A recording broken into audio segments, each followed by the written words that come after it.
करते हैं स्टार्ट। देखिए कल मैंने आप लोगों को बताया था, पहले थोड़ा सा रिवीजन सा कर लेते हैं।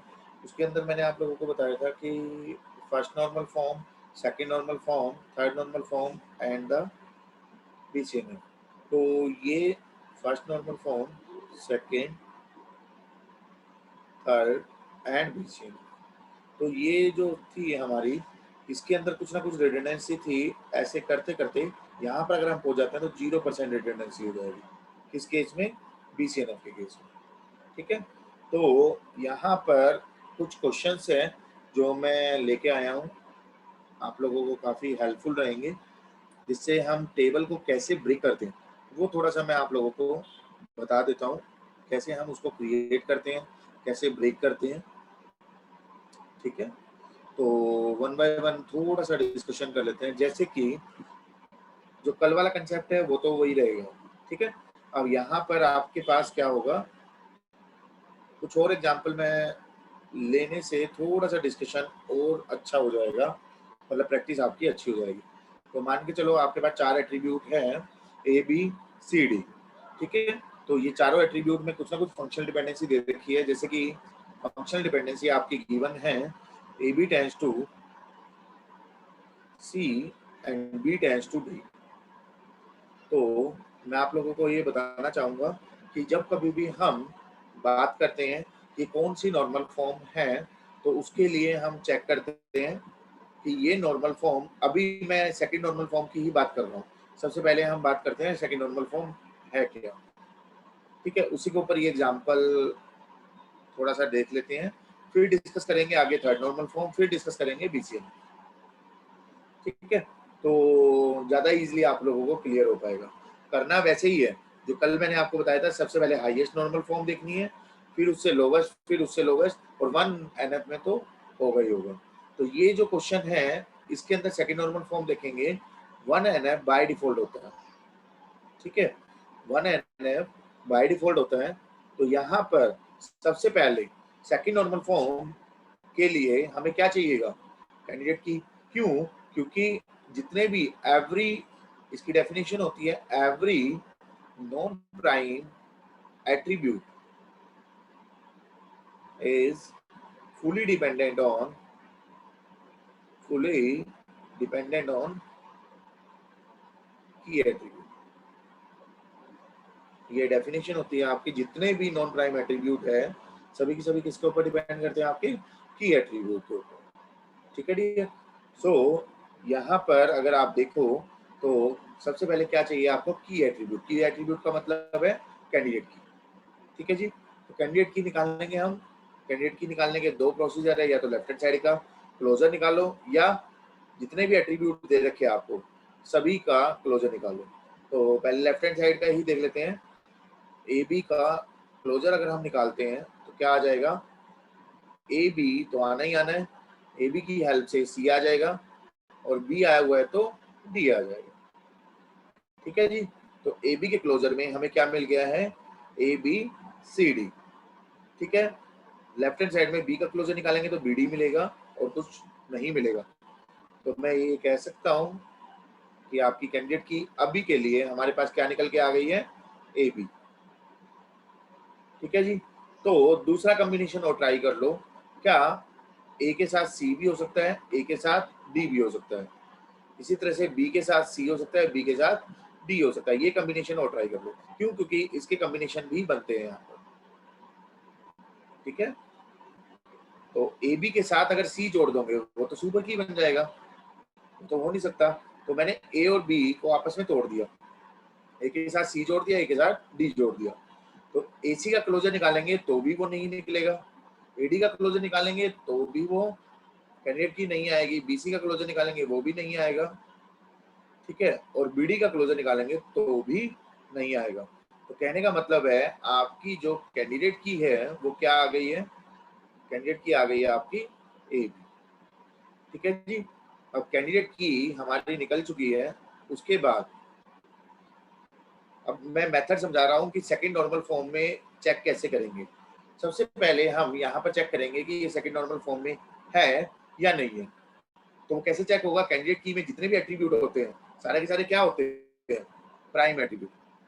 कैंडिडेट की के अंदर जो भी एट्रीब्यूट होते हैं वो सारे के सारे क्या कहलाते हैं? Prime attribute. ठीक है जी। तो यहाँ पर अगर हम देखें क्या ए एंड बी दोनों के दोनों प्राइम एट्रीब्यूट हो गए, तो क्या रह गया? सी एंड डी, ये क्या हुए आपके? Non prime. C and D क्या हो गए आपके? Non prime attribute. ठीक है जी। अब मैं ये बताना चाह रहा हूं आपको, अब आपको देखना है कि non prime attribute, every non prime attribute is fully dependent on the key attribute. तो ये नॉन प्राइम एट्रीब्यूट है, ये किसके ऊपर डिपेंड कर रहा है? फुली डिपेंड कर रहा है की एट्रीब्यूट। की एट्रीब्यूट का मतलब है कैंडिडेट की, सुपर की या प्राइमरी की, कुछ भी हो सकता है। ठीक है। तो एवरी नॉन प्राइम एट्रीब्यूट किसके ऊपर डिपेंड कर रहा है? की एट्रीब्यूट के ऊपर। तो ये तो हमारा फुली डिपेंडेंसी है। ठीक है जी, फुली डिपेंडेंसी है, तो there is no problem. But D जो है, D is an non prime attribute, is partially dependent on the part of the key attribute. B जो है that is the part of key attribute, है या नहीं है? ए बी का part है ना ये। ए बी क्या था? That is the key attribute, you can say candidate की, और उसका पार्ट मतलब या तो सिंगल ए या सिंगल बी। अगर लेफ्ट हैंड साइड में कहीं पर आया हुआ है तो that is the part of the candidate की। ठीक है। तो non prime attribute part of the key attribute के ऊपर डिपेंड कर रहा है, तो इसको क्या कहेंगे हम? Partially dependency. ये बात समझ में आई नहीं आई? ये क्लियर है पॉइंट? हाँ जी sir. Very good. So basically यहाँ पर इतना समझ में आने के बाद हम कह सकते हैं कि ये सेकंड नॉर्मल फॉर्म में नहीं है। अब ये अगर सेकंड नॉर्मल फॉर्म में नहीं है तो हमें इसको सेकंड नॉर्मल फॉर्म में बनाना पड़ेगा। वो कैसे बनेगा वो मैं समझा रहा हूँ। अब ये वाला पॉइंट कल रह गया था, ये वाला कंसेप्ट मैं समझा रहा हूँ कि how you can make in the normal form when that is not in the form of normally. So you can say ये सेकंड नॉर्मल फॉर्म में नहीं है, तो how you can become a second normal form, इसको कैसे हम change करेंगे? उसके लिए देखिए बहुत ही सिंपल सा प्रोसीजर है। क्या? जो भी वायलेट कर रहा है, जो भी डिपेंडेंसी वायलेशन में है, क्यों? देखो सेकंड नॉर्मल फॉर्म में क्यों नहीं है? Due to this dependency, due to this partial dependency. तो जो भी हमारा वायलेट कर रहा है सबसे पहले हम उसको रिजोल्व करेंगे। कहने का मतलब है कि यहाँ पर हमें इसको रिजोल्व करने के लिए डिकम्पोज करना पड़ेगा। एक रिलेशन था उसको तोड़ना पड़ेगा।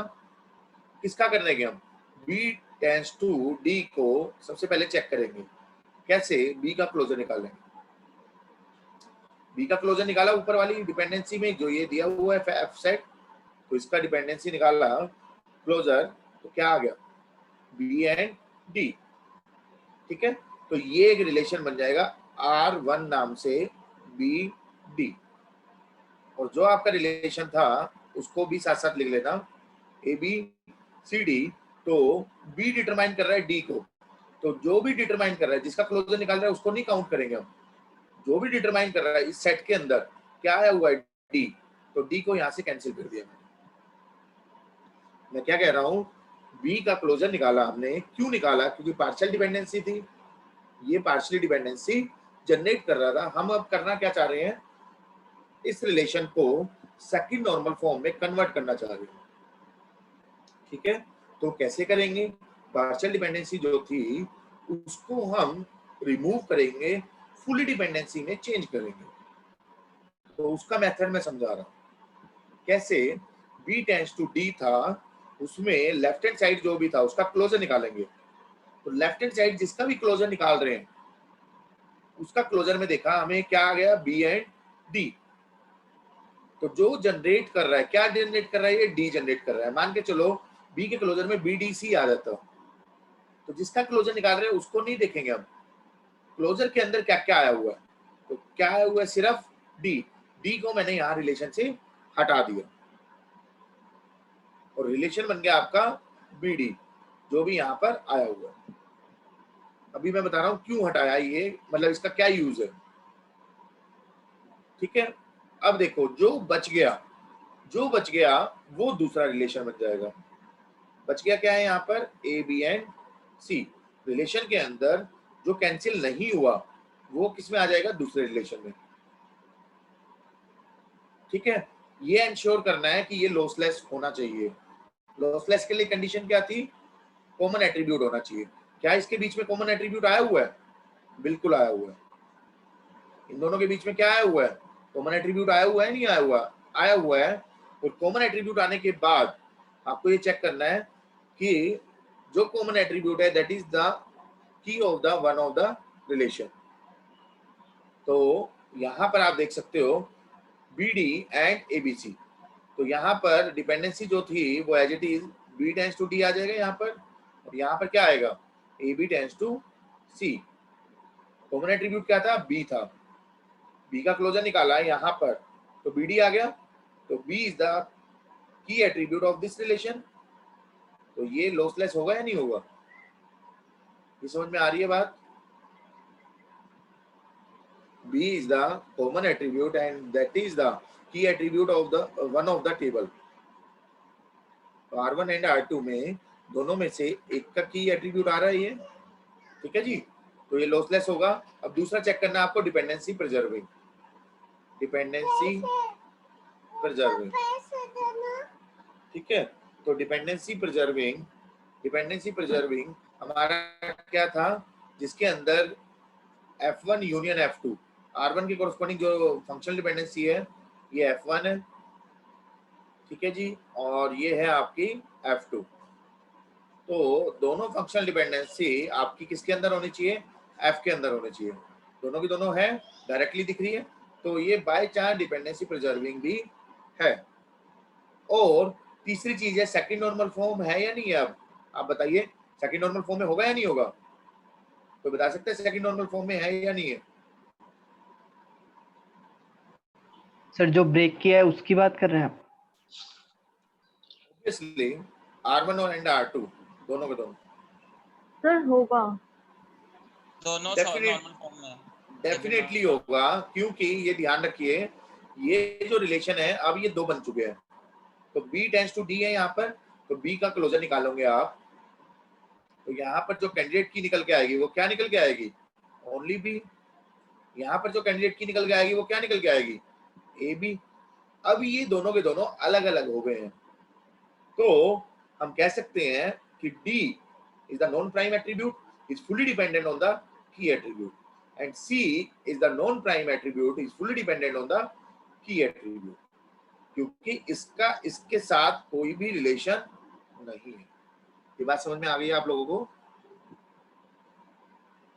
सर जब 2NF में कन्वर्ट करेंगे तो लॉसलेस और डिपेंडेंसी प्रिजर्विंग नेसेसरी कंडीशन होंगी, ये सेटिस्फाई होना।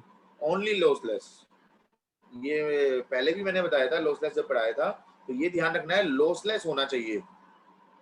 Dependency preserving that is the additional property. होगा तो बेटर है, नहीं होगा तो कोई इशू नहीं है, अगर लॉसलेस होना चाहिए।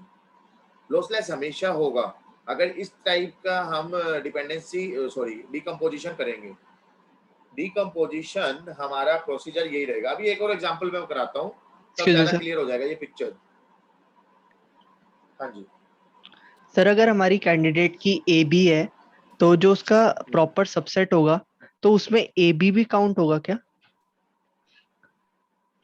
ए बी, देखो प्रॉपर का मतलब यही होता है कि ए बी का प्रॉपर होगा या तो ए या B. A B that is the improper. Okay sir okay, वो खुद नहीं काउंट होगा ना, जैसे बी से डी है तो बी भी काउंट नहीं होगा। हाँ देखिए इसका कोई रिलेशन नहीं है ना इसके साथ, R1 का रिलेशन R2 के साथ रहा ही नहीं, तो इससे मतलब ही नहीं है ना इसका। तो यस सर, नहीं सर बस कैंडिडेट की का वैसे मतलब सर पूछ रहा था, सबसेट वाला सर वो। हाँ ठीक है, तो एक एग्जांपल और कर लेते हैं तो ज्यादा पिक्चर क्लियर हो जाएगी जो मैं कहना चाह रहा हूँ। सर वो हो गया, वो दोनों अलग अलग 2NF में आ गए हैं। हाँ बिल्कुल, दोनों अलग अलग 2NF में आ चुके हैं। तो ये R1 एंड R2, इसको बोलेंगे R1 and R2 that is in the form of 2NF. But R is not in 2NF. हाँ, before decomposition that is not in the 2NF. Okay sir, Before मतलब हम decomposition इसको decomposition ऐसे का बोलते निकालेंगे। हैं। आफ्टर डिकम्पोजिशन देखा नहीं, थोड़ा समझो कंसेप्ट को। अगर क्वेश्चन आता है कि आर एक रिलेशन है और ये डिपेंडेंसी है, क्वेश्चन ये आता है और ये पूछते हैं कि ये कौन सी नॉर्मल फॉर्म में है, तो आप इसमें ये कहोगे कि ये सेकंड नॉर्मल फॉर्म में नहीं है। ठीक है जी, यस सर। इसका आंसर होगा सेकंड नॉर्मल फॉर्म में नहीं है, पहली चीज। अब कई बार होता है क्वेश्चन आ सकता है ये रिलेशन सेकंड एनएफ में नहीं है। क्वेश्चन क्या है कि ये रिलेशन सेकंड एनएफ में नहीं है, तो इसको सेकंड एनएफ में चेंज करेंगे तो उसके अंदर ऑप्शन दे देगा। वो क्या देगा, उसके अंदर ये ऑप्शन दे देगा कि R1 जो है उसमें AB है, R2 जो है उसके अंदर BC है। दूसरा ऑप्शन दे देगा डिकम्पोजिशन के कॉम्बिनेशन बना देगा ये BD and ABC। Okay sir. ठीक है, तीसरा ऑप्शन दे देगा R1 AC, R2 is BCD। ठीक है, तो इनमें से which one that is correct after decomposition of this relation. Okay sir. तो वो मेथड मैंने समझाया आपको कि डिकम्पोजिशन कैसे होगा, क्योंकि कल जो मैं एक एग्जांपल बता रहा था तो मैंने कहा था एक पर्टिकुलर एग्जांपल लेके मैं ज्यादा अच्छे से समझा पाऊंगा। ठीक है, तो अभी थोड़ा सा होल्ड करो, अगला एग्जांपल से पूरी पिक्चर क्लियर हो जाएगी। जैसे कि अगला एग्जांपल है, रिलेशन है ABCDEF GHIG। ये काफी सारे हमारे एट्रीब्यूट्स हैं, टोटल 10 एट्रीब्यूट्स है। फंक्शनल डिपेंडेंसी गिवन है AB tends to C, BD tends to EF, AD tends to GH, A tends to I and H tends to G। इस तरह का जब कभी भी रिलेशन आ जाए जिसके अंदर नंबर ऑफ एट्रीब्यूट ज्यादा हो, ठीक है, और डिपेंडेंसी भी हमें दे रखी है, तो इस तरह के क्वेश्चंस में आपको कैसे सोल्व करना है। देखिए, क्वेश्चन को सोल्व करने का तरीका ये है, पहले तो राइट हैंड साइड में देखो कौन से एट्रीब्यूट, सबसे पहला कंसेप्ट तो यही है, इसको चेक करना है कि सेकंड एनएफ में है या नहीं है। पहली चीज, सेकंड एनएफ में है या नहीं है। तो सबसे पहला पॉइंट क्या होगा, कैंडिडेट की निकालना। तो अगर आप देखो तो कैंडिडेट की निकालना बड़ा टफ है इसमें, तो एक और सॉल्यूशन मैं दे रहा हूं कैंडिडेट की निकालने का।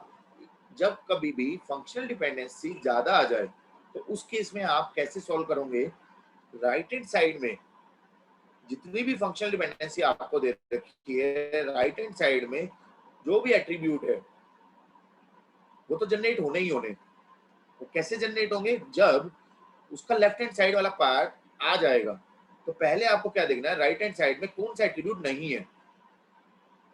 ये भी एक सॉल्यूशन है कैंडिडेट की निकालने का। तो यहाँ पर आप देख सकते हो C आया हुआ है, EF आया हुआ है, GH आया हुआ है, I एंड J आया हुआ है। तो क्या क्या बच गया, A, B एंड D। ठीक है, तो ABD का क्लोजर निकाल दो, निकाल के देखो। AB से C आया हुआ है, D ऑलरेडी क्लोजर निकाल रहे थे, BD आ गया तो EF आ जाएगा। ठीक है, AD आ चुका है, बिल्कुल आ चुका है, GH आ जाएगा। A आया हुआ है तो I आ जाएगा, H आया हुआ है, बिल्कुल आया हुआ है, G आ जाएगा। बात समझ में आ रही है कैसे कैंडिडेट की निकाली हमने।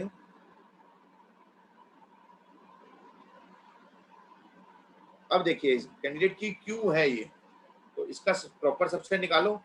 A का क्लोजर कुछ भी नहीं आ रहा, AI आएगा, B का क्लोजर B आएगा, D का क्लोजर में D आएगा। फिर इसके और सबसेट बन रहे हैं, proper subset AB, AD and BD। AB का क्लोजर निकालो तो ABC आ जाएगा, I आ जाएगा, ABC I आएगा ओनली AB के क्लोजर में। AD के क्लोजर में AD GH आ जाएगा, H आ गया तो J आ जाएगा बस। BD के क्लोजर में BD EF आ जाएगा, दैट्स इट। ये समझ में आ रहा है। तो इसका कोई भी प्रॉपर सबसेट पूरे रिलेशन को डिफाइन नहीं कर रहा, तो मैं क्या कह सकता हूं कि दैट इज द कैंडिडेट की। बात समझ में आई है आपको?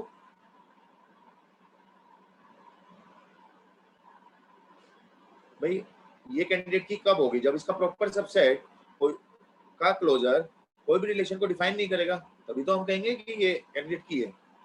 प्रॉपर सबसेट क्या हो सकता है? ए का क्लोजर, बी का क्लोजर, डी का क्लोजर और उसके कॉम्बिनेशन, ए एंड बी का क्लोजर, बी एंड डी का क्लोजर, ए एंड डी का क्लोजर। ठीक है, सो बेसिकली यहाँ पर अगर आप देखो तो ये पॉसिबिलिटी इसकी बनती है। ठीक है, अब देखिए यहाँ पर कैंडिडेट की निकलने के बाद हमें क्या चेक करना है, ये सेकंड एनएफ में है या नहीं है। तो मानिक का आंसर आया कि सेकंड एनएफ में नहीं होगा, तो एक बार चेक कर लेते हैं। सबसे पहली चीज, ये कैंडिडेट की निकल चुकी है।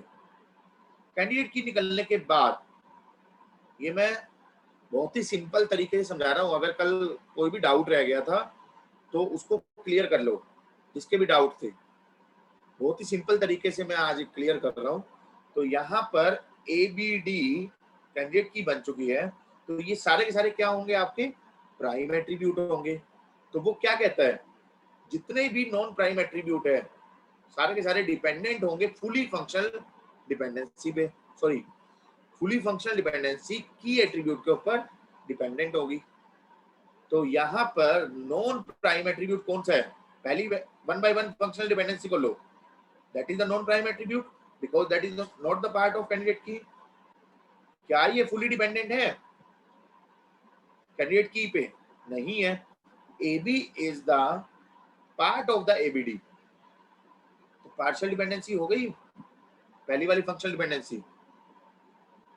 ठीक है, अगला EF, both of these are the non prime attribute because that is not the part of candidate key। क्या ये किसके ऊपर डिपेंड कर रहा है? BD के ऊपर। BD is the part of candidate key, so that is again partial dependency। ठीक है जी। GH, that is the non prime attribute, is partially dependent on the part of the key attribute, again that is the partial dependency। ठीक है, I is also non prime attribute, is partially dependent on the part of the key attribute। ये बात समझ में आ गई है? और यहां पर आप देख सकते हो J is non prime attribute, H also non prime attribute। तो non prime attribute is dependent on non prime attribute, ये हमारा क्या है? कोई पार्शियल डिपेंडेंसी नहीं है, क्योंकि पार्शियल डिपेंडेंसी क्या होगी? Non prime attribute is partially dependent on the, you can say, part of the key attribute. तो ये तो प्राइम एट्रीब्यूट ही नहीं है H। तो पहली चारों जो है वो पार्शियल डिपेंडेंसी है। ये क्लियर है पॉइंट? हाँ जी सर, अगर RHS में अगर एक प्राइम एट्रीब्यूट आ जाए और एक नॉन प्राइम आ जाए और वो फुल्ली नहीं है डिपेंडेंट, तब क्या होगा? देखो RHS में अगर क्या नाम है वो आ जाता है प्राइम एट्रीब्यूट और नॉन प्राइम एट्रीब्यूट, तो नॉन प्राइम एट्रीब्यूट डिपेंडेंट नहीं होना चाहिए, हम नॉन प्राइम को ही काउंट करेंगे। मतलब आप ये कहना चाह रहे हो कि मान के चलिए राइट हैंड साइड में A एंड I आ गया, मान के चलो, ठीक है, और यहाँ पर आ गया AD BD मान लो, तो I जो है वो नॉन प्राइम है ना। Non prime is dependent on the part of the key attribute, तो ये भी हमारा पार्शियल डिपेंडेंसी है। ठीक है, ओके ये सर, भी और हमारा, अगर लेफ्ट हैंड साइड में सारे एट्रीब्यूट आ जाएं तब तो फुली डिपेंडेंट होगा ना? हो गई सारे ऑब्वियसली। कौन से कैंडिडेट की आ जाए मतलब? हाँ, मतलब सारे प्राइम एट्रीब्यूट आ जाएं अगर लेफ्ट हैंड साइड में। सारे प्राइम एट्रीब्यूट, देखो गलत चीज ना बोलो, प्राइम एट्रीब्यूट दो कैंडिडेट की का भी कॉम्बिनेशन हो सकता है। कैंडिडेट की के जितने भी एट्रीब्यूट होते हैं सारे के सारे प्राइम एट्रीब्यूट होते हैं। मान के चलो कैंडिडेट की आपको दे दी, दो कैंडिडेट की दे दी, AB एंड CD। मान के चलो कोई ऐसा एग्जांपल है जिसमें दो कैंडिडेट की है, तो उसके अंदर ABCD सारे के सारे प्राइम एट्रीब्यूट होंगे। ठीक है, और AD का कॉम्बिनेशन आ गया मान लो, AD that is the prime attribute. तो यहाँ पर प्राइम एट्रीब्यूट की बात नहीं हो रही है, यहाँ पर क्या बात हो रही है कि जो भी नॉन प्राइम एट्रीब्यूट है वो फुली डिपेंडेंट होना चाहिए की एट्रीब्यूट पे। की का मतलब है कि की तो आपकी या तो AB होगी या CD होगी, प्राइम एट्रीब्यूट थोड़ा ना होंगे की एट्रीब्यूट। समझ में आ रही है बात? Yes sir, yes sir. हाँ, सो यहाँ पर हमारा पार्शियल डिपेंडेंसी है 4 के अंदर, तो हम 1 बाय 1 इसको सॉल्व करेंगे। कैसे सॉल्व करेंगे? सबसे पहले ये वाली डिपेंडेंसी को लेंगे, AB का क्लोजर निकालेंगे। तो AB के क्लोजर में क्या आ गया डियर? AB तो आना ही आना था, C आ गया। ठीक है जी, C आ गया तो और कुछ नहीं आ रहा, तो एक टेबल तो बन जाएगी, डीकंपोजिशन ABC का हो जाएगा। ठीक है, और यहाँ पर जिसका भी क्लोजर निकाल रहे हैं उसके अलावा जो एट्रीब्यूट जनरेट हो रहे हैं उसको कैंसिल करते जाओ यहाँ, क्योंकि रिमेनिंग तो हमारे पास रहेगा ना बाद में। फिर उसके बाद अगली पार्शियल डिपेंडेंसी को उठाओ, ये उठा लिया आपने। फिर BD tends to EF, BD tends to EF के लिए आप क्या करोगे? BD का क्लोजर निकालोगे, तो BD तो आएगा ही आएगा, BD की वजह से EF आ गया। ठीक है, देन और कुछ नहीं आ रहा, तो यहाँ पर E एंड F जनरेट हुआ है, तो यहाँ क्या आ जाएगा? BD EF। ये बात समझ में आ रही है डिकम्पोजिशन कैसे हो रहा है? फिर नेक्स्ट को उठाओ, तो वो क्या है? AD का क्लोजर निकालेंगे हम लेफ्ट हैंड साइड का, तो AD तो आएगा ही आएगा, GH आ गया, A की वजह से I भी आ जाएगा। ठीक है जी, H की वजह से J भी आ जाएगा। तो यहाँ पर जो डिकम्पोजिशन बन जाएगा वो क्या बनेगा? AD GH IJ, तो GH IJ नहीं आ गए यहाँ पर, ये कैंसिल हो जाएगा।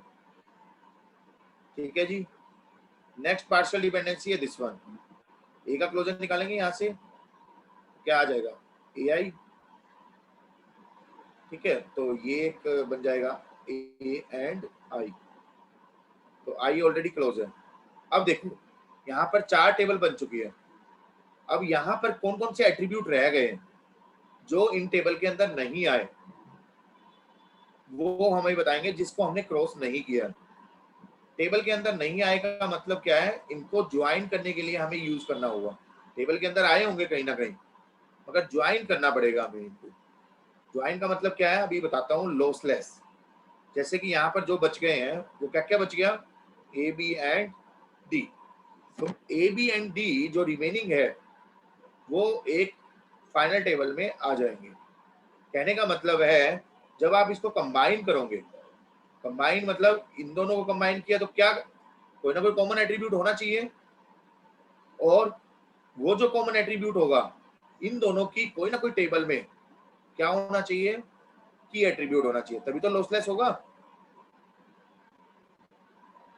ठीक है जी, तो यहाँ पर दोनों में कॉमन क्या है? B है, दोनों में कॉमन क्या है? B, मगर B जो है आपका क्लोजर आ रहा है, मतलब की एट्रीब्यूट आ रहा है किसी टेबल का? नहीं आ रहा है। नहीं आ नहीं रहा। आ ठीक रहा है, है। ठीक है, नहीं आ रहा ना, तो इसको छोड़ो। अब क्या करो? ABC और ये वाली टेबल जो हमने लास्ट वाली करी है इसको कंबाइन करके देख लो, दोनों में कॉमन क्या है? AB। AB का क्लोजर निकालेंगे, AB का क्लोजर निकालेंगे तो AB के क्लोजर में क्या आ गया? ABC आ गया एंड I आ गया। ठीक है, तो ABC को कवर कर रहे हैं यहाँ पर, तो AB मैं कह सकता हूँ कैंडिडेट की है इस टेबल की। तो अगर ये कैंडिडेट की आ रही है, सर आपने कहा था ना कि अगर लॉसी आ गया तो फिर आगे चेक करेंगे ही नहीं। तो मैंने कब कहा है लॉसी आ गया है अभी? सर लॉसी क्या क्या आप रिलेशन 1 और रिलेशन 2 का ही कॉम्बिनेशन बना सकते हो? क्या रिलेशन 1 और रिलेशन 3 का नहीं बन सकता? कॉम्बिनेशन तो कोई भी बन सकते हैं ना। Okay sir. कॉम्बिनेशन तो कोई भी बन सकते हैं ना डियर। मैं कह रहा हूँ ये क्यों इंट्रोड्यूस करा है मैंने, वो बता रहा हूँ मैं। और मैंने एक चीज और बताई थी, याद होगा अगर आपको ये याद है तो, कि मैंने कहा था कि मैक्सिमम कॉमन एट्रीब्यूट को हम पिक करते हैं। तो इस पहले वाले रिलेशन और दूसरे वाले रिलेशन में कॉमन क्या है, सिर्फ बी है, मगर पहले वाले और लास्ट वाले रिलेशन में कॉमन एट्रीब्यूट है 2। तो एक वाले को प्रेफरेंस देंगे, 2 वाले को देंगे, 2 वाले को देंगे। ये तो मैं तरीका बता रहा हूँ, पॉसिबिलिटीज बता रहा हूँ, ठीक है। तो इस तरह से आप कंबाइन करते जाओगे, फाइनली ये लॉसलेस आएगा।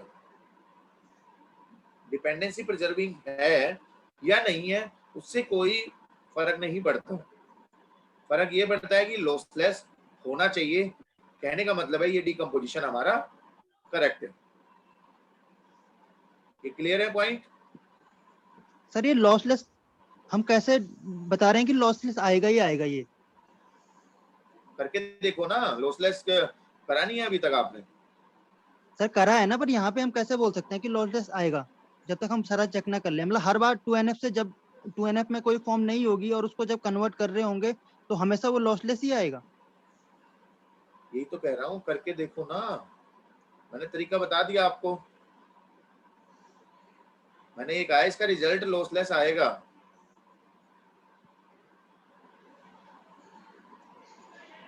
समझ में नहीं आप कौन आशीष बोल रहे हो?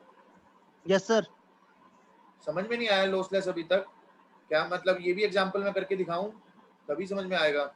नहीं सर, मतलब आप पर्टिकुलर इस क्वेश्चन की बात कर रहे हो ना केवल, कि इसमें इसमें लॉसलेस आएगा।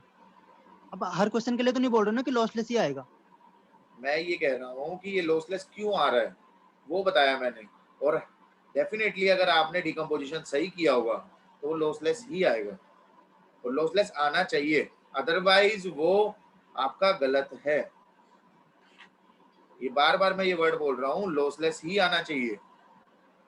अगर लॉसलेस नहीं है, लॉसी है, इसका मतलब है कहीं ना कहीं आपने मिस किया है, कोई ना कोई एट्रीब्यूट को नहीं लिखा है, तभी वो गलत हुआ होगा।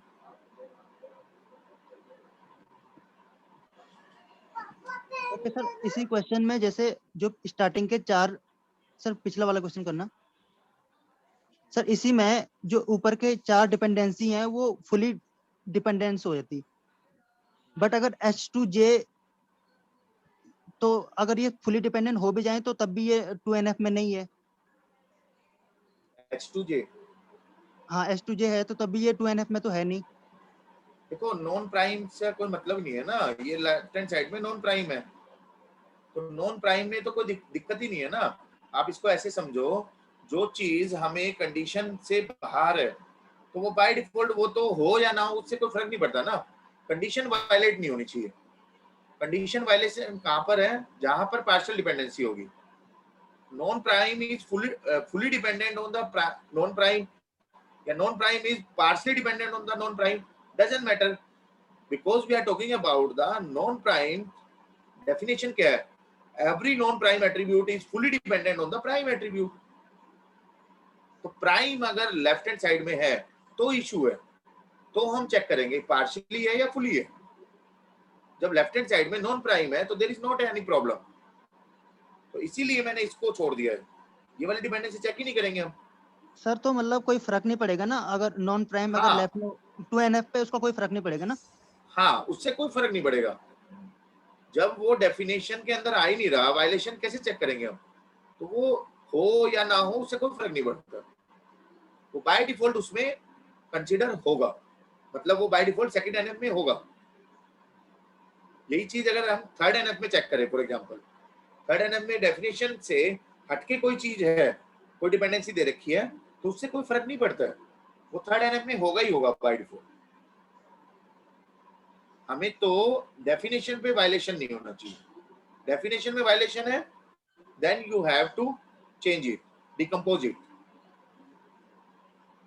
ठीक है, क्लियर है पॉइंट सबको? Yes sir. ओके, तो नेक्स्ट एग्जांपल मैं अब थर्ड एनएफ का ले रहा हूँ, उसमें भी कुछ क्वेश्चंस देख लेते हैं इस टाइप के, तो ज्यादा क्लियर हो जाएगा हमें।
देखिए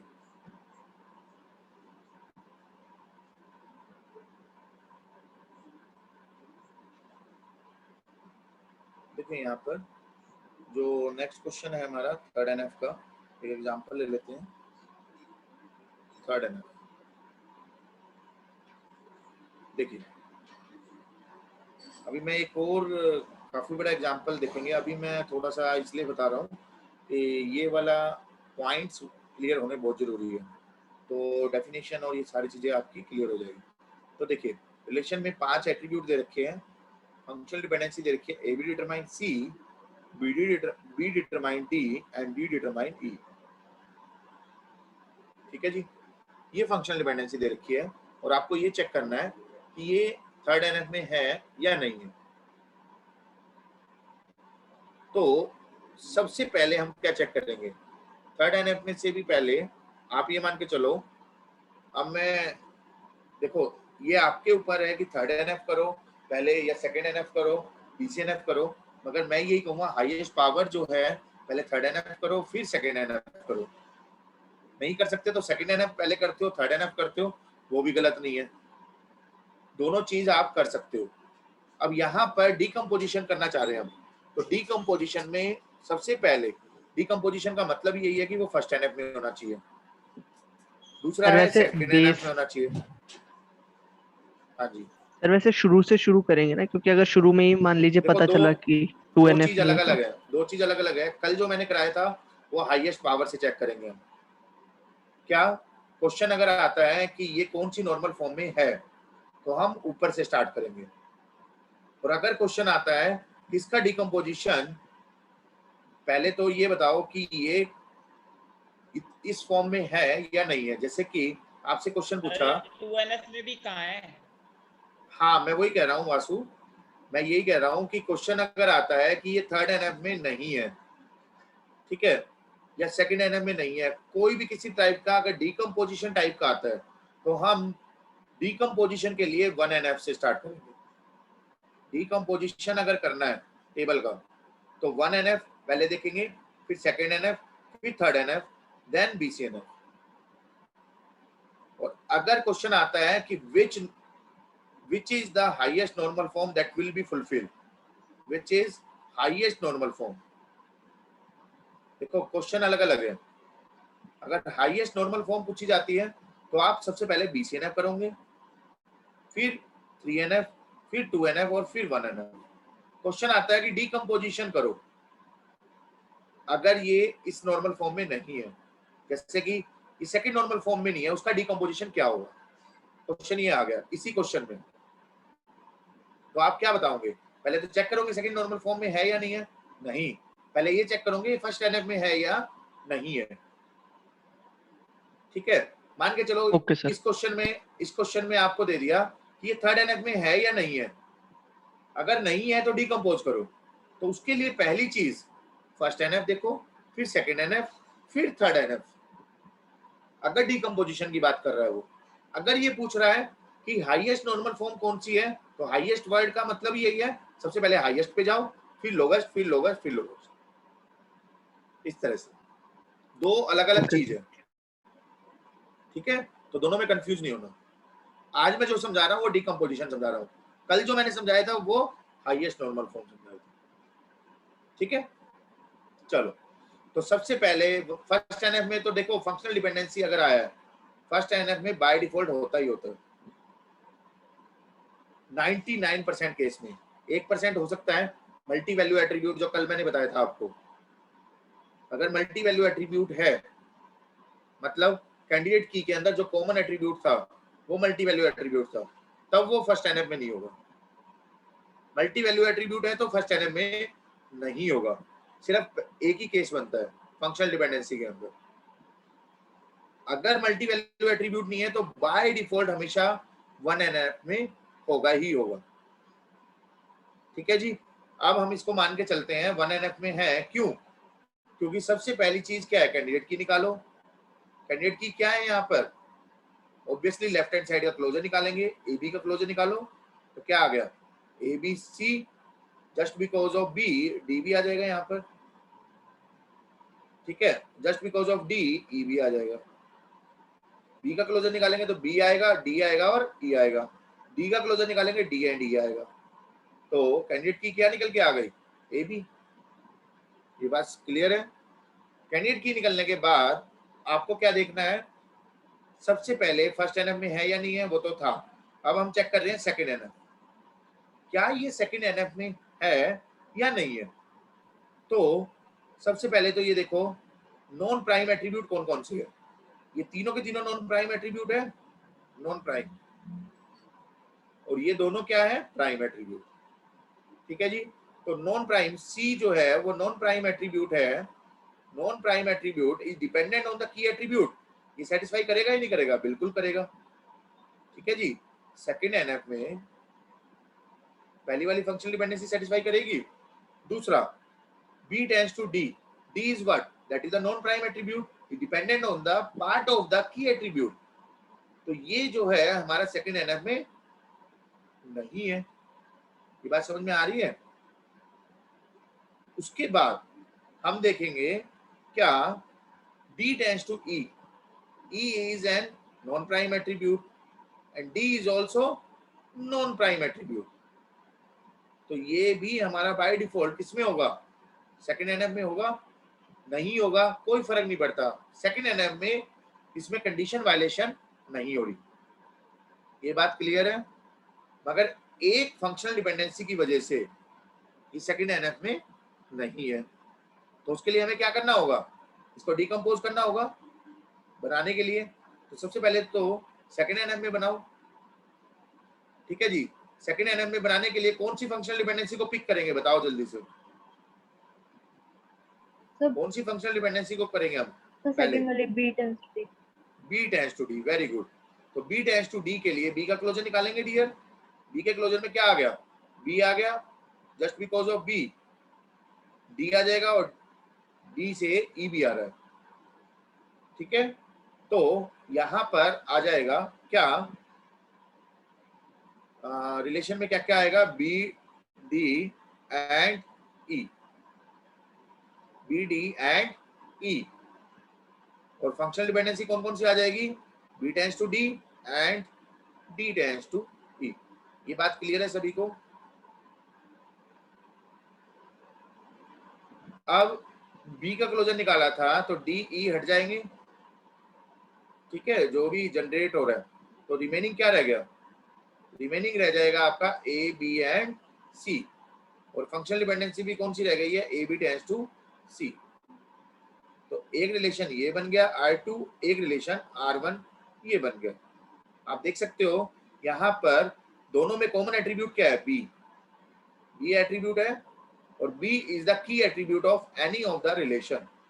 तो B जो है that is the key attribute of this relation. तो ये लॉसलेस की प्रॉपर्टी को सेटिस्फाई कर रहा है या नहीं कर रहा? कर रहा है? Yes sir. ठीक है। डिपेंडेंसी प्रिजर्विंग भी है ये। क्यों? जितनी भी फंक्शनल डिपेंडेंसी थी दोनों का यूनियन करेंगे तो ये जनरेट हो रहा है डायरेक्टली। सारी की सारी फंक्शनल डिपेंडेंसी को कवर कर रहा है, तो डिपेंडेंसी प्रिजर्विंग भी है। और तीसरी चीज है सेकंड नॉर्मल फॉर्म में आ गया या नहीं आ गया? बिल्कुल आ गया। कोई दिक्कत हो तो बताओ अभी तक।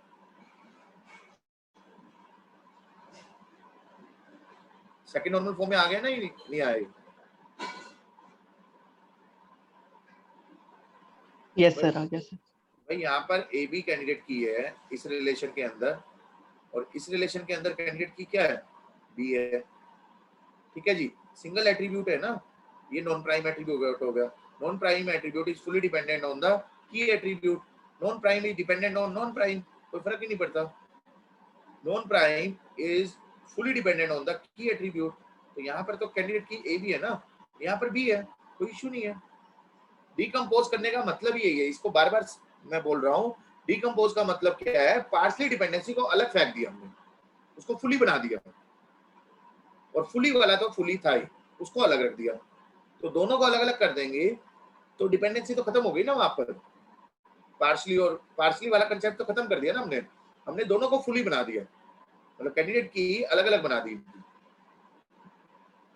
रिलेशन को डिकम्पोज करने का मतलब यही है। नॉर्मलाइजेशन क्या है?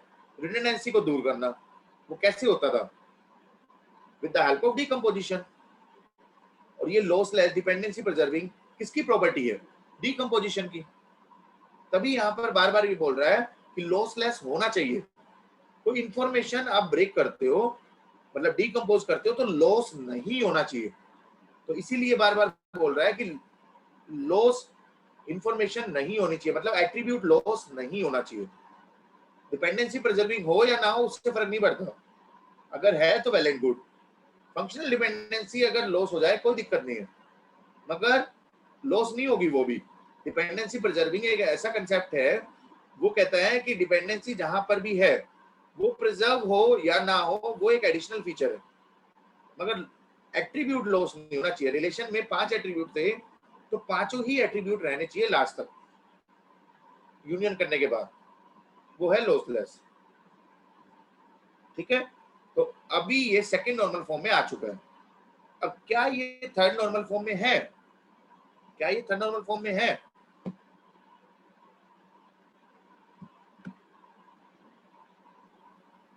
सर R2 तो होगा लेकिन R1 नहीं होगा ना? वेरी गुड, R2 तो थर्ड नॉर्मल फॉर्म में है आपका।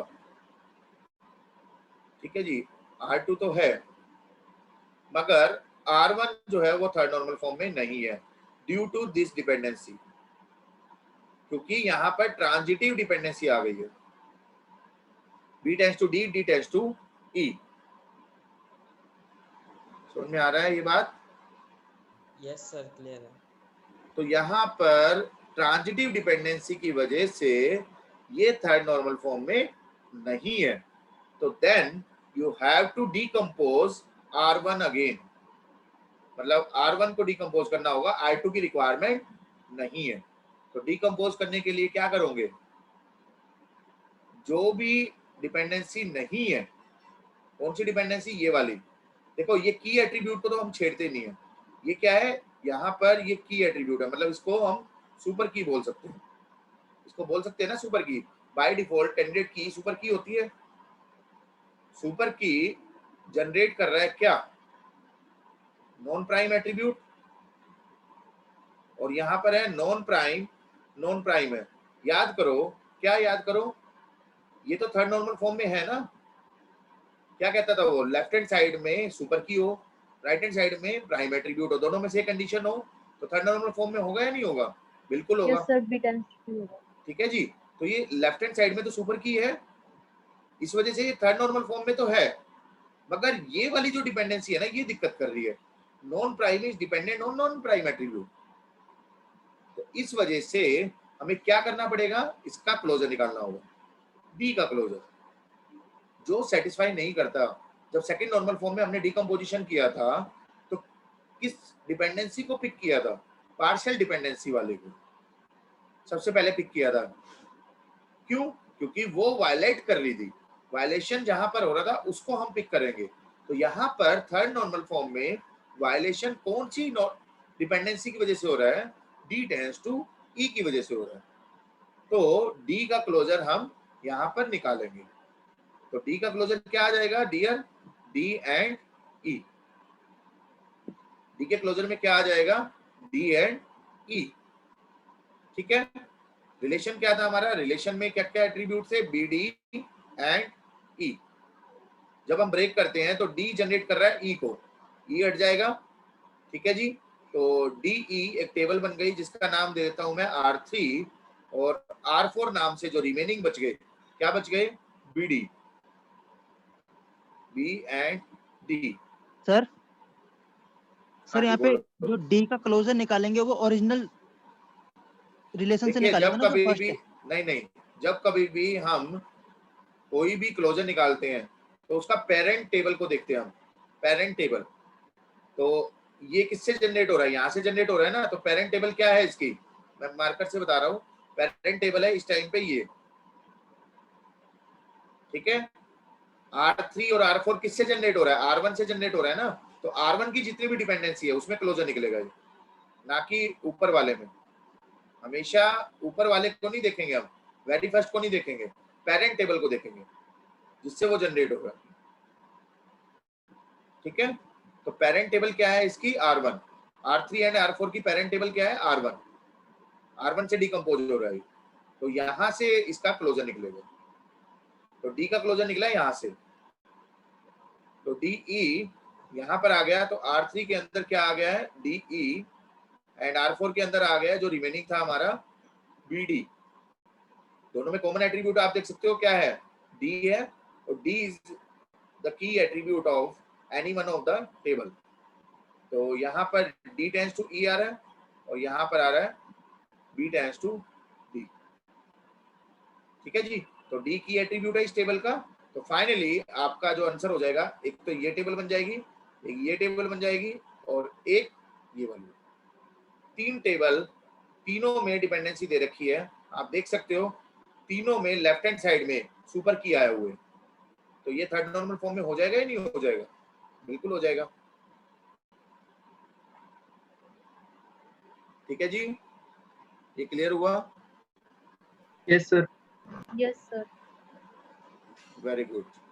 तो थर्ड नॉर्मल फॉर्म के बाद इसी क्वेश्चन में अगर ये पूछ लेता बीसीएनएफ में है या नहीं है, बीसीएनएफ में है या नहीं है, क्या आंसर होता आपका? R1, R3, R4, R2 ये है तीनों सर की बीसीएनएफ तीनों में? बीसीएनएफ में है या नहीं है? बिल्कुल है। है, क्योंकि बीसीएनएफ क्या कहता है, लेफ्ट हैंड साइड सुपर की होना चाहिए। जो भी डिपेंडेंसी आपको दे रखी है, तीनों या चारों जितनी भी दे रखी है, सभी की सभी फंक्शनल डिपेंडेंसी का लेफ्ट हैंड साइड वाला पार्ट आपका सुपर की होना चाहिए। तो तीनों में लेफ्ट हैंड साइड से ही तो 3NF निकला था सुपर की वजह से, तो BCNF भी है। ठीक है, अगर लेट अस सपोज ये BCNF नहीं होता तो फिर हम डिकम्पोज करते, जिसकी वजह से भी ये BCNF नहीं हुआ। मान के चलो, इसी एग्जांपल से मैं समझा रहा हूं आगे। ये था R3, R4 और R2। ठीक है जी, R2 में था आपका ABC, R4 में था BD एंड R3 में था D। ठीक है, अब D टेंस टू E था यहाँ पर B टेंस टू D था, और यहाँ था AB टेंस टू C। अब ये तीनों के तीनों टेबल आपकी BCNF में आ चुकी है। मान के चलो यहाँ पर है क्या,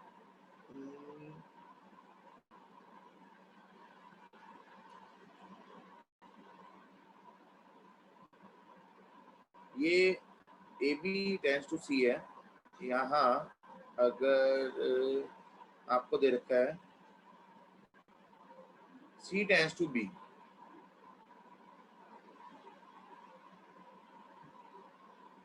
C टेंस टू B दे रखा है। अभी 1% उसको ये ना देखो कि सेकंड NF में है थर्ड NF में है, मैं बस कंसेप्ट समझाना चाह रहा हूँ कि मान के चलो ये वाली जो फंक्शनल डिपेंडेंसी है ना वो 3NF में नहीं है। ठीक है, और ये वाली फंक्शनल डिपेंडेंसी 3NF में, सॉरी ये 3NF में है और ये दोनों 3NF में है। ये है प्राइम एट्रीब्यूट की वजह से और ये है आपका सुपर की वजह से। दोनों की दोनों आपकी 3NF में है, मगर ये BCNF में नहीं है। BCNF में है या नहीं है? ये तो है BCNF में, ये तो BCNF में है, मगर ये BCNF में नहीं है। तो BCNF में बनाने के लिए इसको क्या करेंगे, हम डिकम्पोज करेंगे। बात समझ में आ रही है? R3 और R4 तो एज इट इज रहेगा, ये तो BCNF में है, ये भी BCNF में है, मगर R2 को हम ब्रेक करेंगे विद द हेल्प ऑफ, इसको पिक करेंगे, कौन सी फंक्शनल डिपेंडेंसी को पिक करेंगे जो BCNF में नहीं है। तो C टेंस टू B, इसको पिक करेंगे, क्या करेंगे, अब C का क्लोजर निकालेंगे। ठीक है, C का क्लोजर में क्या आ गया, B आ गया एंड C आ गया। ठीक है, बस यही आएगा।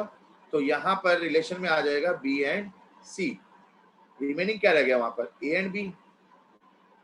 C कट जाएगा ना, सॉरी B कट जाएगा, A एंड C, B कटेगा ना, जनरेट C का क्लोजर निकाल रहे हैं हम, तो जनरेट हो रहा है B। ये बात समझ में आ गई है? तो दोनों में से कॉमन एट्रीब्यूट क्या है, C है। दोनों में कॉमन एट्रीब्यूट क्या है? C. C is the key attribute of one of the table. तो यहाँ पर सी है ना, ठीक है, सी टेंड्स टू बी और ए बी टेंड्स टू सी, ये किसी में नहीं आएगा। ये आएगा किसी में? नहीं आएगा। ये रिलेशन बन गया है, ये रिलेशन बन गया, ये रिलेशन बन गया। ये मैंने कोई रैंडम एग्जांपल लिया है, प्रॉपर एग्जांपल नहीं है ये, मैं समझाने के लिए सिर्फ कि बीसीएनएफ को भी हम डिकम्पोज करेंगे।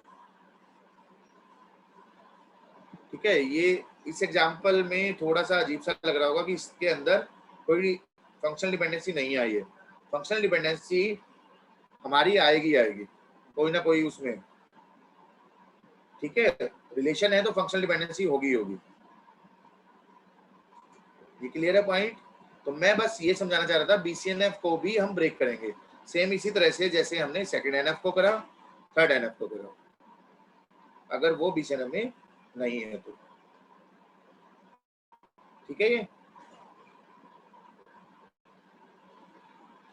ये क्लियर हुआ? Yes sir. ओके, एक है ना नवाथे में एग्जाम्पल दे रखा है, वो मैं एक बार खोल लेता हूँ फिर मैं आपके सामने करता हूँ शो।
देखो अभी मैं एक शो कर रहा हूँ PPT.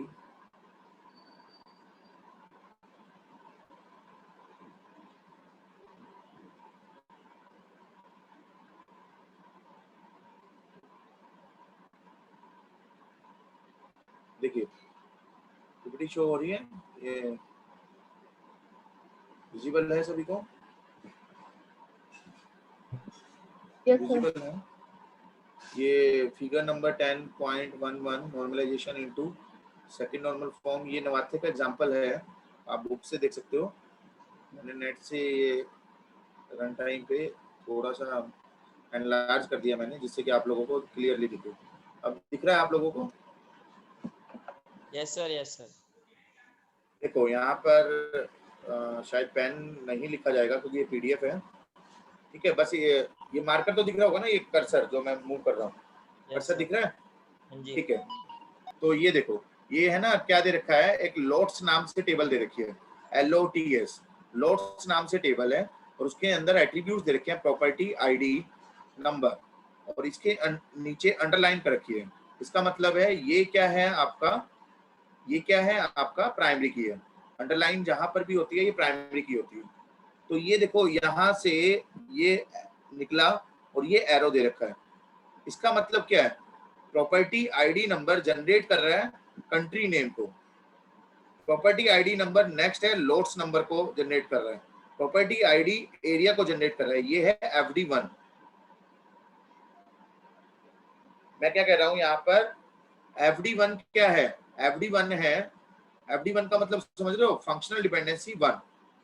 Property ID number generate कर रहा है country name, lots number, area, price, tax rate, 5 attribute को जनरेट कर रहा है। ये बात समझ में आ गई है? दूसरा है FD2। FD2 क्या है, देखो जहां पर एरो नहीं दिया हुआ वहां से निकलेगा। यहाँ देख सकते हो कंट्री नेम, लोट्स नंबर, दोनों के दोनों मिलके क्या जनरेट कर रहे हैं, property ID number, area, price, tax rate, 4 attribute generate कर रहे हैं। ठीक है जी, ये FD सेकंड है। थर्ड FD है कंट्री नेम जनरेट कर रहा है टैक्स रेट को, और FD फोर्थ क्या है, एरिया जनरेट कर रहा है प्राइस को। ये समझ में आ गया आपको? ये समझ में आ रहा है? यस सर आ गया। ठीक है, या मैं इसको डाउनलोड करके समझाऊं, लिख के समझाऊं मैं? आ गया सर, आ गया। डाउनलोड आ गया समझ में? चलो फिर भी मैं थोड़ा सा लिखना पड़ेगा, जब भी ज्यादा क्लियर होगा। इसको मैं ओपन कर रहा हूँ।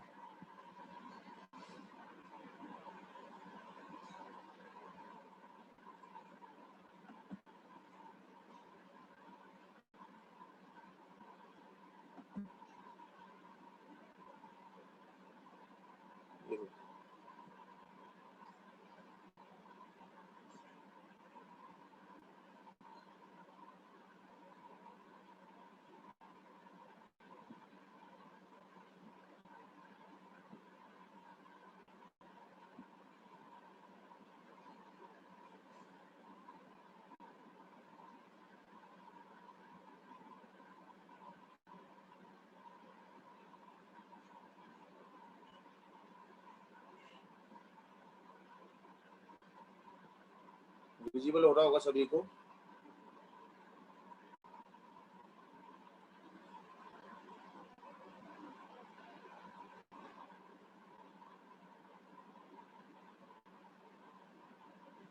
देखो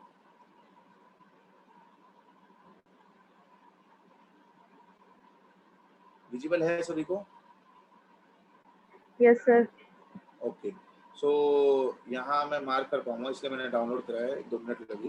देखिए, तो यहाँ पर ये है FD नंबर 1, ये है FD 2, FD 3, FD 4। ठीक है जी, 4 FD है। इसको ऐसे समझो कि ये वाला जो है ना, पहले वाला, इसको मैं लिख देता हूँ प्रॉपर्टी आईडी जो जनरेट कर रहा है, जनरेट, ठीक है, वो क्या कर रहा है, country name then lot number. इस तरह से ये 5 एट्रीब्यूट है यहाँ पर। इसी तरह से दूसरी है, वो क्या है, country name, lot number, 2 attribute generate कर रहे हैं 4 एट्रीब्यूट को, प्रॉपर्टी आईडी, ठीक है, प्रॉपर्टी आईडी, उसके बाद एरिया, प्राइस, टैक्स रेट, इस तरह से। ठीक है, FD 4 लिख देता हूं मैं, एरिया डिराइव कर रहा है प्राइस को। अब इसको आप ऐसे समझो, यहाँ पर ये दिया हुआ है कंट्री नेम, जैसे वहां देते थे ना कि आपका A एंड B दोनों का मिला के कॉम्बिनेशन कैंडिडेट की है, यहाँ पर भी यही दिया हुआ है, country name and lot number, ये मिला के ये क्या बन रहा है, कैंडिडेट की, ये गिवन है। ठीक है जी, ये गिवन है कैंडिडेट की, क्या है आपकी, लॉट नंबर, कंट्री नेम, दोनों का कॉम्बिनेशन। तो सबसे पहले आपको क्या चेक करना है, ये सेकंड एनएफ में है या नहीं है। तो ये वाली FD सेकंड एनएफ में है या नहीं है? बिल्कुल है। FD 1 क्या सेकंड एनएफ में है? बिल्कुल है। ये बात समझ में आ रही है आप लोगों को? सेकंड एनएफ में है पहली दोनों FD, यस और नो? पहली दोनों FD सेकंड एनएफ में है या नहीं है? है सर। ठीक है, अब तीसरी FD देखो, क्या तीसरी FD सेकंड एनएफ में है? सर है। तीसरी FD, अच्छा FD नंबर नहीं 3, है। नो सर नहीं है। पार्शली डिपेंडेंसी है डियर। Yes sir.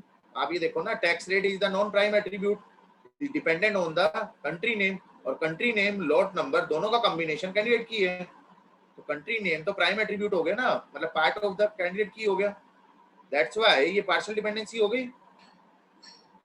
ठीक है, यस सर। पार्शियल डिपेंडेंसी हो गई। और अगला है आपका एरिया डिराइव कर रहा है प्राइस को, तो price non prime attribute, area भी non prime attribute, there is not any problem.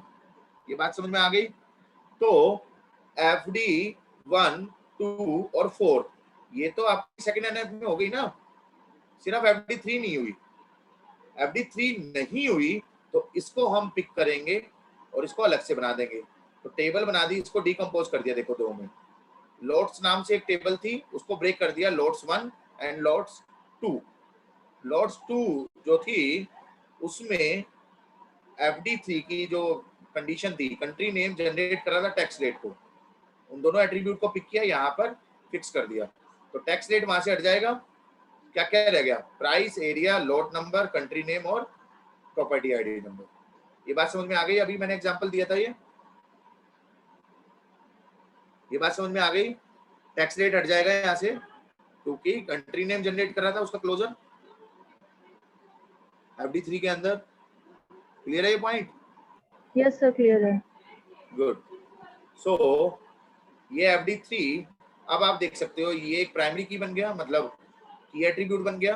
ये नॉन प्राइम एट्रीब्यूट था, it's fully dependent on the key attribute, there is not any problem decomposition होने के बाद। तो ये सेकंड NF में आ चुका है,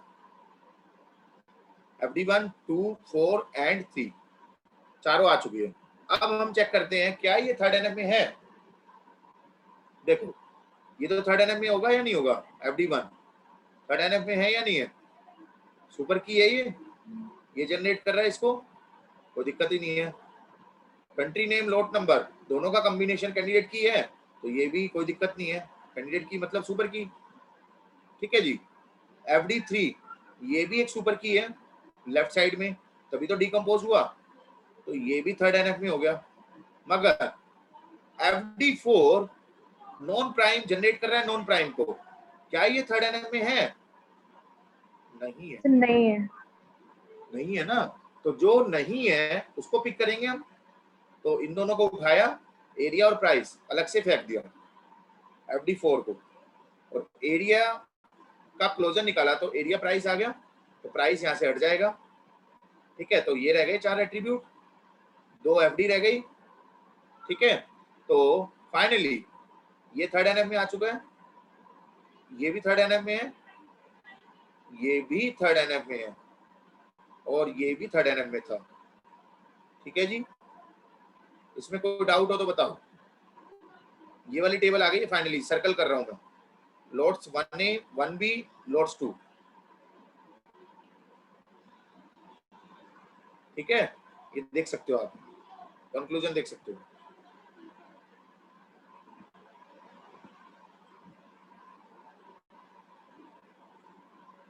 क्लियर है पॉइंट? पॉइंट क्लियर है सभी का?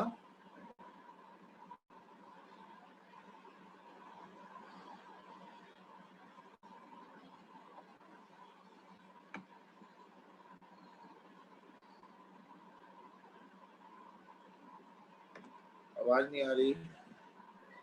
यस सर हो गया।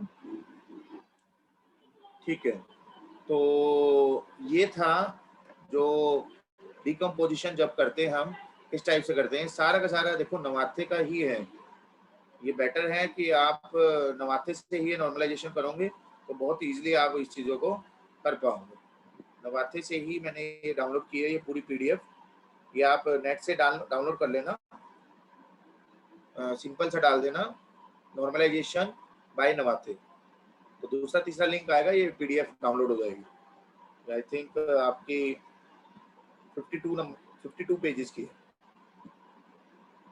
ठीक है, तो इसको आप प्रैक्टिस कर लेना, इनमें क्वेश्चंस भी दे रखे काफी सारे, तो उनको भी आप प्रैक्टिस कर सकते हो। क्लियर है? तो डाउट हो तो बताइए, कोई डाउट, कोई चीजें ना पता चली हो या लगता हो कि हाँ ये चीज कुछ पता चल जाए तो पूछ सकते हो आप,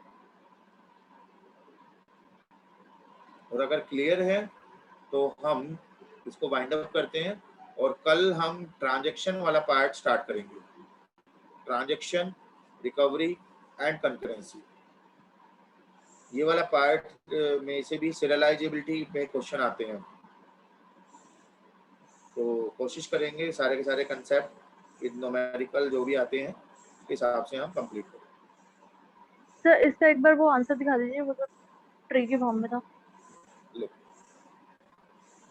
सर हाँ जी, सर जैसे आपने आज वो 2NF से जब आप कन्वर्ट करा रहे थे, जब 2NF में नहीं था तो उसको फिर कन्वर्ट कर रहे थे 2NF में, उसमें जो लॉसी में मेरे को थोड़ा डाउट आया, वो मैं एक बार खुद से पढ़ूंगा, क्या पता वो मैं खुद ही नहीं कंक्लूड कर पा रहा हूँ, और अगर नहीं आएगा तो फिर कल पूछूंगा सर। कोई इशू नहीं है यार, ऐसा नहीं है, कल नहीं पूछ पाए तो परसों पूछ लेना, ऐसा कुछ नहीं है कि कोई चीज फिक्स है, बाउंड है, नहीं आ रहा समझ में तो कोई बात नहीं, कभी भी पूछ सकते हो आप। और ऐसा नहीं है क्लास खत्म होने के बाद नहीं पूछ सकते, मान के चलो डीबीएमएस का सिलेबस खत्म हो जाएगा, उसके बाद भी अगर रिक्वायरमेंट होगी तो रख लेंगे क्लास, कोई ऐसा वो नहीं है। मैं कभी भी टाइम के हिसाब से नहीं पढ़ाता हूँ, मैं पढ़ाता हूँ नॉलेज के हिसाब से। नॉलेज जो मैं देना चाहता हूँ वो मिलना चाहिए आप लोगों को, ठीक है। मगर सर अभी एक चीज को ऐसे भी नहीं कि बार बार वही चीज रिपीट हो रही है, तो वो भी थोड़ा गलत है। एक बार अगर समझ में आ गया, दूसरी बार हाँ पूछ सर, लिया इसीलिए कोई मैं बात बोल नहीं। रहा हूँ कि मैं पहले खुद देखूंगा, अगर नहीं हुआ तो फिर हाँ, मैं वही कह रहा हूँ, खुद से अगर प्रैक्टिस नहीं करोगे और बार बार वही चीजें पूछोगे उसका कोई बेनिफिट नहीं है। मेरे को बताने में दिक्कत नहीं है, मगर एग्जाम में कोई नहीं बताने आएगा, एग्जाम में दिक्कत आएगी फिर, क्योंकि आदत बन जाती है वो। तो आदत नहीं बनानी, करना खुद से ही है, वो तभी कर पाओगे आप। अगर प्रॉब्लम आएगी तो टीचर है ही, है ना। प्रॉब्लम नहीं आ रही वो तभी नहीं आएगी जब आप खुद से करोगे चीजें। मैं सारी पॉसिबिलिटी को कवर अप करता हूँ, मेरी कोशिश यही रहती है। आप ये सोचो 1.5 घंटे का लेक्चर देने के लिए मैं खुद 3 घंटे पढ़ता हूँ, तब आपको 1.5 घंटे पढ़ा पाता हूँ। ये कोई भी चीज ऐसी नहीं होती, क्योंकि गेट को पढ़ाना और पढ़ना दोनों में बहुत फर्क है। आप तो फिर भी 1.5 घंटे में कवर कर लेते हो, फिर प्रैक्टिस करोगे तो कहीं ना कहीं आप कर लोगे। मेरे को तो सारे स्टूडेंट्स की माइंड देखना है, कोई भी क्वेश्चन किसी भी टाइप का हो सकता है, तो मेरे को सारी पॉसिबिलिटी लेके चलना होता है और हर तरह के बच्चे को हैंडल करना होता है। हैंडल इन द सेंस उनको समझ में आए, ठीक है। तो कोई इशू नहीं है, आप कभी भी पूछ सकते हो क्लास में। ऐसा नहीं है कि मान के चलो अभी नॉर्मलाइजेशन खत्म हो गया, ट्रांजैक्शन स्टार्ट हो गया, ट्रांजैक्शन खत्म होने के बाद भी नॉर्मलाइजेशन में डाउट है या किसी और में डाउट है तो आप पूछ सकते हो, कोई इशू नहीं है। आप नहीं मतलब कोई भी। सर जैसे जी। डाउट सेशन, जैसे अभी क्वेश्चंस तो किए नहीं, मैंने प्रैक्टिस नहीं किया, अभी जब खुद से प्रैक्टिस करेंगे तो डाउट आएंगे, तो उनके लिए डाउट सेशन आप अलग से रखोगे या वो क्लास में ही पूछने हैं? डाउट सेशन अलग से रख लेंगे, एक क्लास रख लेंगे डाउट सेशन की। तो वो लास्ट में एक साथ रखोगे कि हर टॉपिक के बाद रखोगे? हर टॉपिक के बाद नहीं, कुछ इकट्ठा हो जाए। अभी जैसे नॉर्मलाइजेशन हो गया, ट्रांजैक्शन वाला कंप्लीट होने के बाद दोनों को इकट्ठा रख लेंगे, transaction plus normalization. Okay sir. ठीक है। कई बार क्या होता है, रखने को तो मैं हर टॉपिक के बाद रख सकता हूँ, मगर होता क्या है कि मान के चलो डाउट सेशन नहीं रहे, मतलब सॉरी डाउट कई बार नहीं होते, तो वो क्लास वेस्ट हो जाएगी। तो इसीलिए 2 टॉपिक कम से कम हो जिससे कि डाउट ज्यादा से ज्यादा हो, जो कि कवर हो जाए। कई बार एक टॉपिक में डाउट ज्यादा नहीं आ पाते, ठीक है। Yes sir. चलो तो ऑलमोस्ट आज का तो हमारा हो ही गया है, और क्लास भी 1 घंटे 1.5 घंटे की हो ही गई है, 5-10 मिनट कम।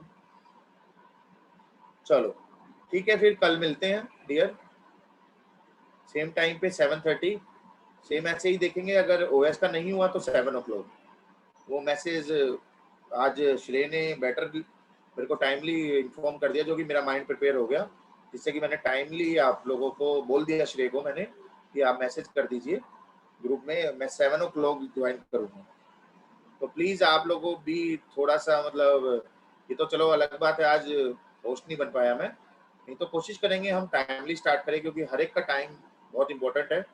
मैं भी ऑफिस टाइम के बाद मैं पढ़ा रहा हूँ, तो ये थोड़ा सा फैमिली टाइम होता है, तो फिर भी मैंने चलो उनको हाँ कर दी थी, इसलिए मैं इसको कम्युनिकेट कर रहा हूँ, ठीक है। चलिए मिलते हैं 7:30 पे ही कल। Okay dear, good night, thank you take sir. Care, good night dear.